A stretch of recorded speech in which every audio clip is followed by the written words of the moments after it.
Hello, welcome to today's scope. Today is Wednesday. Yeah, and it's another beautiful sunshiny day here in Germany. Yes, today I'm gonna do The Sound of Music.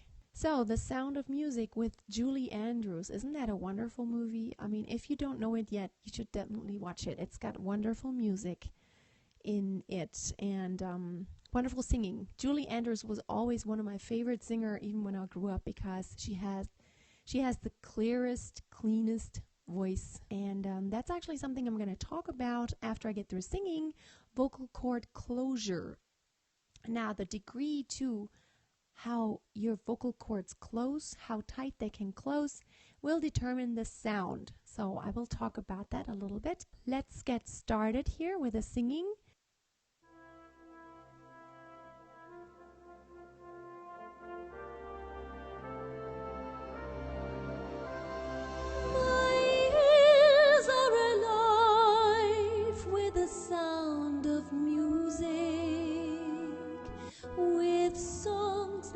Sung for 1,000 years. The hills fill my heart with the sound of music. My heart wants to sing every song it hears.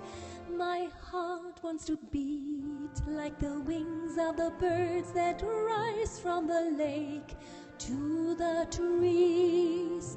My heart wants to sigh like a chime that flies from a church on a breeze, to laugh like a brook when it rips and falls over stones in its way, to sing through the night like a lark who is learning to pray.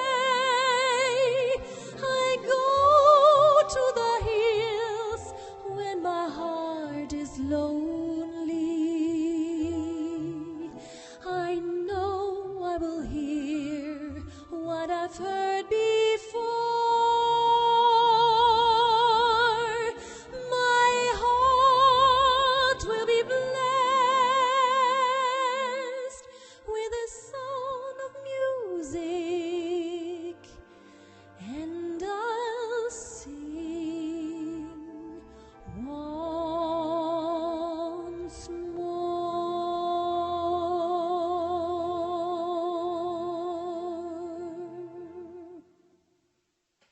Vocal cord closure. I wanted to talk about that.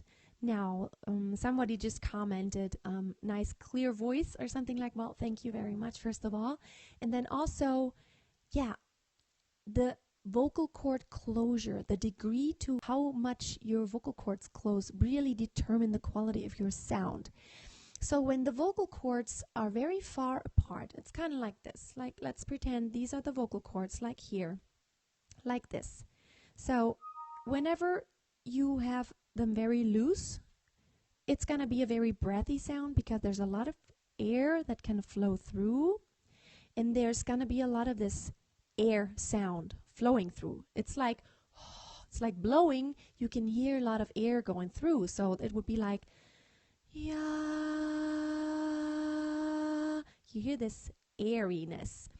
So whenever the vocal cords close more tightly, you see, the opening where the air can pass through is so much smaller, and actually you can use the air much more efficiently because the little air that you are sending through here has it has higher pressure. So you don't lose any air that is passing through but not really doing anything to make the vocal cords vibrate. So you actually, if you don't want a breathy sound, you want to have good vocal cord closure. So it's going to sound like this, yeah, or in the head voice, yeah, like this. Now, how do you do that? Now, it's a combination of several things. Now, support will also cause better vocal cord closure usually because you have more body tension generally.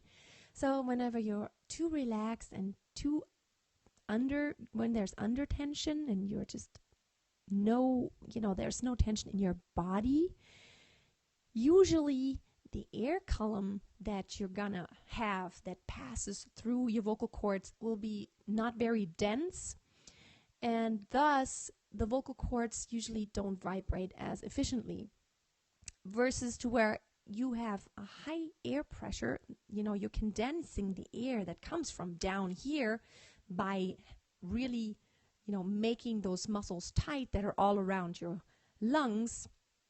It will condense that air and it will have a much higher pressure passing through those vocal cords. Now, also another thing is that the vocal cords sit right here, and privyet, and around the vocal cords are many muscles. It's not just that there's a larynx and there's vocal cords and then they just do something. There's actually a lot of muscles attached to that apparatus that influence how the vocal cords are pulled and shaped and pushed around, if you want to say that. Like, they're pulled by different muscles. So whenever vocal technology, exactly. So whenever you have a very breathy sound, that's a sign of that the muscles that are around your vocal cords also, there's not enough tension. So it's loose. Now, how do you fix that? A good exercise that I find works with my students is when you try to not sing a loud pitch, but sing kind of a medium volume pitch and try to concentrate on almost holding your breath. So take a deep breath and then just produce that pitch and let the tiniest bit of air out. Let the tiniest bit of air pass through your vocal cords. So if we did it in chest voice, it'd be like, yeah.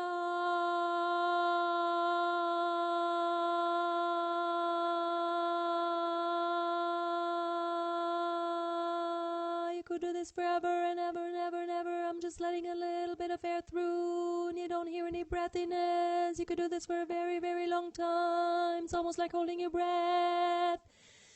So if you can do it for a really long time, that's a really good sign that you have good vocal cord closure. So the support, letting just a little bit of air through, and also really not singing too loud and not singing too softly. Having the right amount of tension is very important. Now, in head voice, it's actually much easier to feel, because in head voice, there's naturally more tension in those vocal cords. It's like taking a rubber band, pulling it, the pitch gets higher, right? Like if you pluck it, you get a boing, boing, boing, boing, boing, boing, boing, boing, boing, boing, boing, boing. Or like a guitar string, the shorter the string gets, and the more tension there is, the higher the pitch gets. It's the same way with your vocal cords.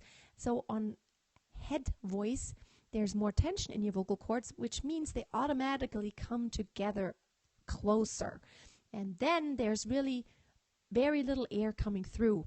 And a very common misconception is that people think whenever you sing high, you need a lot of air.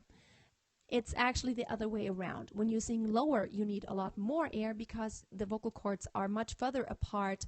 And whenever you produce high pitches, the vocal cords have to be more tense and come together more. So the higher you sing, the smaller this opening is where the air passes through. So the less air you're actually going to use when you sing really high. Like when I sing opera and I sing really high, it's really literally like holding your breath. This high note.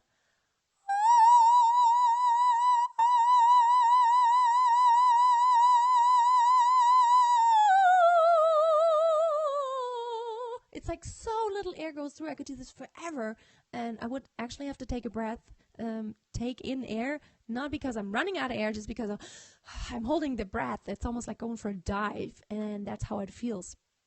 You can actually, it's really a matter of training vocal cord closure, since there are muscles involved, and yes, the vocal cords consist of muscles too, but there's also other muscles attached to them that work with the whole apparatus.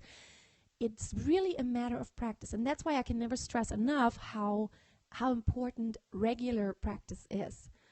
If you are just a hobby singer, and even if you have a vocal coach, it's just not enough to go there once a week or a couple of times a week and practice and then think, well, then it's going to get better automatically.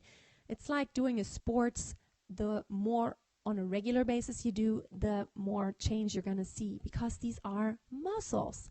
Not only are your vocal cords, consist of muscles, but also your whole body. You need to learn the coordination of, like, you are breathing in, holding your breath, having that support like all around here.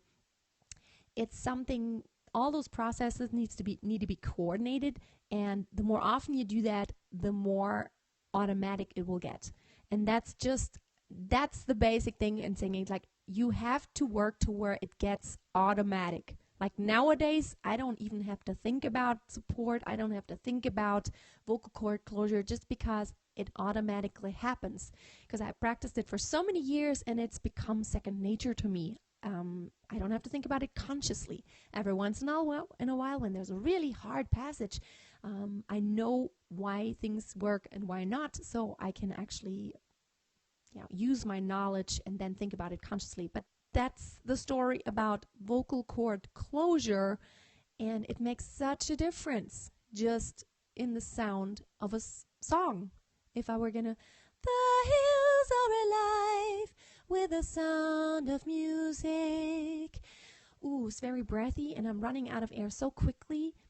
Plus, the sound is just totally different. Thank you guys so much for tuning in, for your time. So if you are not following me yet and you would like to hear more singing or more singing tips, and or both, then follow me. I'm on here Monday through Friday, and also check out my YouTube channel and also my podcast, Freya's Singing Tips, if you're into podcasts. So have a wonderful day. Thank you so much. And don't forget, always keep on singing and always keep a song in your heart. Thank you guys so much. Bye.